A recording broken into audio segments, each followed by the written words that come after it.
Hi friends, welcome to my YouTube channel. ಇವತ್ತು ನೋಡಿ ನಾನು ಕಡಲೆ ಹಿಟ್ಟನ್ನು ಹಾಕಿ ಕ್ಯಾಪ್ಸಿಕಮ್ ಫ್ರೈ ಮಾಡೋದನ್ನು ತೋರಿಸ್ತೀನಿ. ಹೇಗಂತ ನೋಡ್ಕೊಂಬರೋಣ ಬನ್ನಿ. ಹಾಗೆ ನನ್ನ ವಿಡಿಯೋನ ಎಲ್ಲ ಸಪೋರ್ಟ್ ಮಾಡಿ ನೋಡಿ. ನಾನು ಕ್ಯಾಪ್ಸಿಕಮ್ ಫ್ರೈಗೆ ಒಂದು ಕ್ಯಾಪ್ಸಿಕಮ್ ಹೆಚ್ಕೊಂಡಿದ್ದೀನಿ, 2 ಸಣ್ಣ ಈರುಳ್ಳಿ ಹೆಚ್ಕೊಂಡಿದ್ದೀನಿ, ಅದಕ್ಕೆ ಜೀರಿಗೆ ಸಾಸಿವೆ ಎಲ್ಲ ತೊಗೊಂಡಿದ್ದೀನಿ. ಕಡಲೆ ಹಿಟ್ಟು 2 ಸ್ಪೂನ್ ಹಾಕಬೇಕು. ಇದು ಬೆಳ್ಳುಳ್ಳಿ ಜಜ್ಕೊಂಡು ಇಟ್ಕೊಂಡಿದ್ದೀನಿ ಪುಟಾಣಿಯಲ್ಲಿ. ಇದು ನೋಡಿ ಗರಂ ಮಸಾಲ ನೋಡಿ. ಒಂದು ಬಾಣಲೆ ಇಟ್ಟಿದ್ದೀನಿ, ಅದಕ್ಕೆ ಆಯಿಲ್ ಹಾಕಿ ಇಟ್ಟಿದ್ದೀನಿ. ಮೊದಲು ಕ್ಯಾಪ್ಸಿಕಮ್ನ ಹುರ್ಕೊಳ್ಬೇಕು.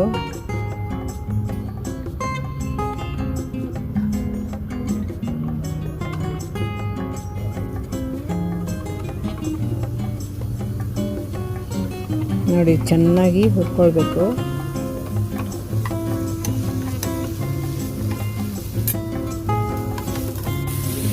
ಚೆನ್ನಾಗಿ ಕಲರ್ ಚೇಂಜ್ ಆಗೋವರೆಗೂ ಹುರ್ಕೊಳ್ಬೇಕು. ಹೀಗೆ ಫ್ರೈ ಮಾಡ್ಕೋಬೇಕು.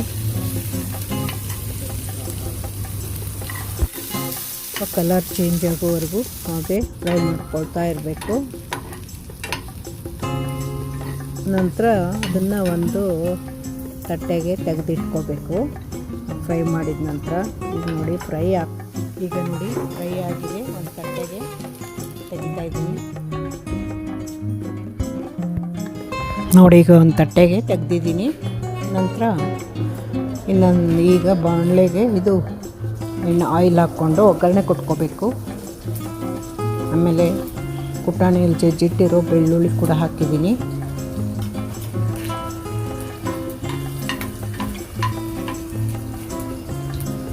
ನೋಡಿ ಎಲ್ಲ ಸ್ವಲ್ಪ ಬೆಳ್ಳುಳ್ಳಿ ಕಲರ್ ಚೇಂಜ್ ಆದಮೇಲೆ ಈರುಳ್ಳಿ ಕೂಡ ಹಾಕಿ ಫ್ರೈ ಮಾಡಬೇಕು. ನೋಡಿ ಈಗ ಈರುಳ್ಳಿ ಹಾಕ್ತೀನಿ. ಈರುಳ್ಳಿ ಕೂಡ ಚೆನ್ನಾಗಿ ಫ್ರೈ ಆಗಬೇಕು.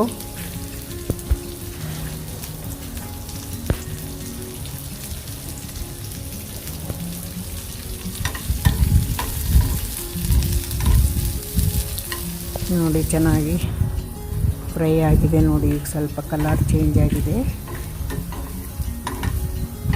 ಗ್ಯಾಸ್ನ ಮೀಡಿಯಮ್ ಫ್ಲೇಮಲ್ಲಿಟ್ಟು ಅಥವಾ ಸಿಮ್ಮಲ್ಲಿಟ್ಟು ಫ್ರೈ ಮಾಡಬೇಕು. ಈರುಳ್ಳಿ ಸೀದೋಗಲ್ಲ.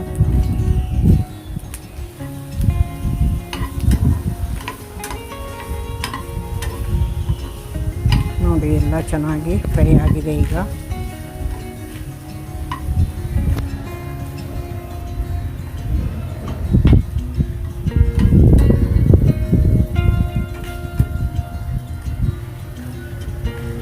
ನಂತರ ನಾನು ಫ್ರೈ ಮಾಡಿ ಇಟ್ಕೊಂಡಿರ್ತೀನಲ್ಲ ಕ್ಯಾಪ್ಸಿಕಮ್, ಅದನ್ನು ಈರುಳ್ಳಿ ಫ್ರೈ ಮಾಡಿರ್ತೀವಲ್ಲ ಅದಕ್ಕೆ ಹಾಕಬೇಕು.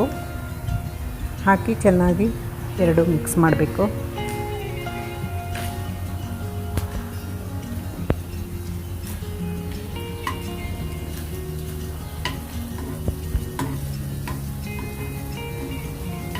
ನೋಡಿ ಎರಡನ್ನೂ ಮಿಕ್ಸ್ ಮಾಡಬೇಕು. ಕ್ಯಾಪ್ಸಿಕಮ್ ಈರುಳ್ಳಿ ಚೆನ್ನಾಗಿ ಫ್ರೈ ಆಗೋವರೆಗೂ ಮಿಕ್ಸ್ ಮಾಡಬೇಕು. ಅದಾಗಲೇ ಫ್ರೈ ಆಗಿರುತ್ತೆ. ಸ್ವಲ್ಪ ಮಿಕ್ಸ್ ಮಾಡಿ 1-2 ನಿಮಿಷ ಅಷ್ಟೇ ಮಿಕ್ಸ್ ಮಾಡಬೇಕು. ನಂತರ ಅದಕ್ಕೆ ಉಪ್ಪು ಖಾರ ಹಾಕಬೇಕು.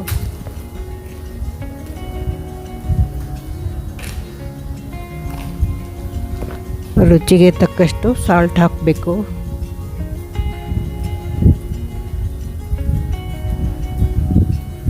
ಸ್ವಲ್ಪ ಒಂದು ಅರ್ಧ ಸ್ಪೂನ್ ಚಿಲ್ಲಿ ಪೌಡರ್ ಹಾಕಿದ್ದೀನಿ ನಾನು. ಜಾಸ್ತಿ ಹಾಕಬಾರ್ದು, ಖಾರ ಆಗುತ್ತೆ. ಮೊದಲೇ ಕ್ಯಾಪ್ಸಿಕಮ್ ಏನು ಖಾರ ಇರಲ್ಲ, ಅದಕ್ಕೆ ಒಂದು ಅರ್ಧ ಸ್ಪೂನ್ ಹಾಕಿದರೆ ಸಾಕು. ಆಮೇಲೆ ಅರಿಶಿನ ಪುಡಿ ಹಾಕಬೇಕು. ಎಲ್ಲನೂ ಹಾಕಿ ಚೆನ್ನಾಗಿ ಮಿಕ್ಸ್ ಮಾಡಬೇಕು. ಸಿಮ್ಮಲ್ಲೇ ಇರಬೇಕು ಗ್ಯಾಸು. ಚೆನ್ನಾಗಿ ಮಿಕ್ಸ್ ಮಾಡಿದ್ಮೇಲೆ ನಂತರ ಅದಕ್ಕೆ ಕಡಲೆ ಹಿಟ್ಟು ಹಾಕಬೇಕು.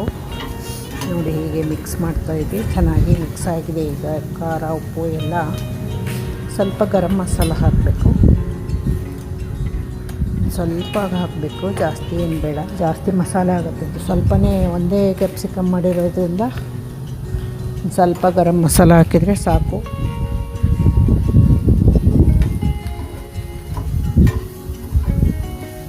ನೋಡಿ ಎಲ್ಲ ಚೆನ್ನಾಗಿ ಮಿಕ್ಸ್ ಆಗಿದೆ. ಈಗ ಆಲ್ರೆಡಿ ಆಲ್ಮೋಸ್ಟ್ ಆಲ್ ಆಗಿದೆ.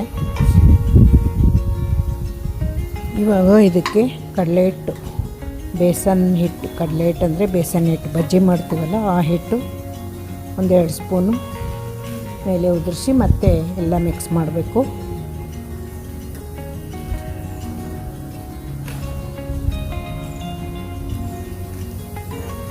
ನೋಡಿ ಎಲ್ಲ ಚೆನ್ನಾಗಿ ಕಲ್ತಿದೆ, ಇದು ಎಲ್ಲ ಮಿಕ್ಸ್ ಆಗಿದೆ ಚೆನ್ನಾಗಿ.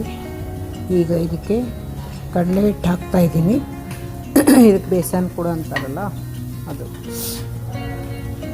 ನೋಡಿ ಇದನ್ನು ಹಾಕಿ 2 ಸ್ಪೂನ್ ಹಾಕಬೇಕು ಕಡಲೆ ಹಿಟ್ಟು. ಮೇಲೆಲ್ಲ ಆ ಕಡೆ ಎಲ್ಲಕ್ಕೂ ಹರಡೋ ಹಾಗೆ ಉದುರಿಸ್ಬೇಕು ಅದನ್ನು. ಮೇಲೆ ಒಂದೇ ಕಡೆ ಹಾಕಬಾರ್ದು, ಒಂದೇ ಕಡೆ ಹಾಕಿಬಿಟ್ರೆ ಒಂದೇ ಕಡೆ ಗಂಟಾಗುತ್ತೆ.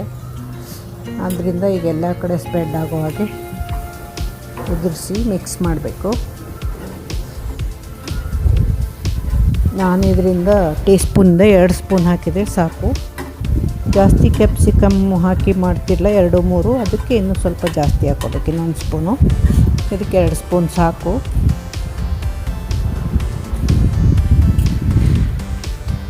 ನೋಡಿ ಎಲ್ಲ ಚೆನ್ನಾಗಿ ಕಡಲೆ ಹಿಟ್ಟು ಮಿಕ್ಸ್ ಆಗುವಾಗೆ ಒಂದು ಸ್ವಲ್ಪ ಎಲ್ಲ ಕಲಿಸ್ತಾ ಇರಬೇಕು, ಮಿಕ್ಸ್ ಮಾಡ್ತಾ ಇರಬೇಕು. ನೋಡಿ ಎಲ್ಲ ಕಡಲೆ ಹಿಟ್ಟು ಕ್ಯಾಪ್ಸಿಕಮ್ ಮತ್ತು ಈರುಳ್ಳಿಗೆ ಎಲ್ಲ ಮಿಕ್ಸ್ ಆಗಿದೆ.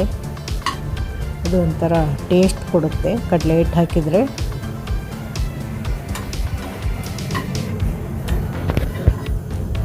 ಈಗ ಪಲ್ಯ ಮುಗೀತು, ಎಲ್ಲ ರೆಡಿಯಾಗಿದೆ. ಈಗ ಇದನ್ನು ಚಪಾತೀಲಿ ತಿನ್ಬೋದು, ರೊಟ್ಟಿಲಿ ತಿನ್ಬೋದು. ಚಪಾತೀಲಿ ಟೇಸ್ಟಿಯಾಗಿರುತ್ತೆ ತಿನ್ನೋಕ್ಕೆ, ಪೂರಿ ಜೊತೆ ಬೇಕಾದರೂ ತಿನ್ಬೋದು.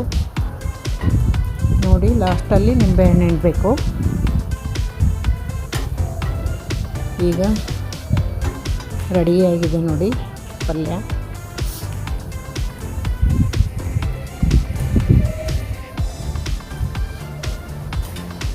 ಈಗ ನಿಂಬೆಹಣ್ಣು ಹಿಂಡ್ತೀನಿ. ನಿಂಬೆಹಣ್ಣು ಹಿಂಡಿದ್ರು ಕೂಡ ಟೇಸ್ಟು ತುಂಬ ಚೆನ್ನಾಗಿರುತ್ತೆ. ಬರೀ ಕ್ಯಾಪ್ಸಿಕಮ್ ಹಾಗೆ ಮಾಡೋದ್ರಿಂದ ತಿನ್ನೋಕ್ಕೆ ಬೇಜಾರೆಲ್ಲ ಚೆನ್ನಾಗಿರಲ್ಲ. ಈ ಥರ ಈ ಮೆಥಡಲ್ಲಿ ಮಾಡಿದರೆ ತುಂಬ ಚೆನ್ನಾಗಿರುತ್ತೆ. ಎಲ್ಲರೂ ಟ್ರೈ ಮಾಡಿ ನೋಡಿ. ಯಾರಿಗೆಲ್ಲ ನನ್ನ ವಿಡಿಯೋ ಇಷ್ಟ ಆಯಿತು ಲೈಕ್ ಮಾಡಿ, ಶೇರ್ ಮಾಡಿ, ಸಬ್ಸ್ಕ್ರೈಬ್ ಮಾಡಿ, ಸಪೋರ್ಟ್ ಮಾಡಿ ನನ್ನ ಚಾನಲ್ನ. ನೋಡಿ ಇದಕ್ಕೆ ಒಂದು ಬಾಕ್ಸಿಗೆ ತೆಗಿತೀನಿ. ಎಲ್ಲ ಪಲ್ಯ ರೆಡಿಯಾಗಿದೆ, ಒಂದು ಬಾಕ್ಸ್ಗೆ ತೆಗಿತಾ ಇದ್ದೀನಿ. ನೋಡಿ 1 ಕ್ಯಾಪ್ಸಿಕಮ್, 2 ಸ್ಟಿಕ್ ಈರುಳ್ಳಿ, ಇದೆಲ್ಲ ಮಾಡಿದರೆ ಇಬ್ಬರಿಗೆ ಆಗುತ್ತೆ. 2-3 ಜನ ಊಟ ಮಾಡ್ಬೋದು ಇದರಲ್ಲಿ ಚಪಾತಿ ಜೊತೆಗೆ. ತುಂಬ ಚೆನ್ನಾಗಾಗಿದೆ ಟೇಸ್ಟು. ಒಂದು ಟೇಸ್ಟ್ ನೋಡಿದೆ ಒಂದು ಸುಮ್ಮನೆ ಸ್ವಲ್ಪ. ತುಂಬ ಟೇಸ್ಟಿಯಾಗಿದೆ. ನಿಂಬೆಹಣ್ಣು ಇರೋದ್ರಿಂದ ಹುಳಿ ಚೆನ್ನಾಗಿದೆ. ಯಾರೆಲ್ಲ ನನ್ನ ಚಾನಲ್ ನೋಡಿದ್ರ ಥ್ಯಾಂಕ್ ಯು.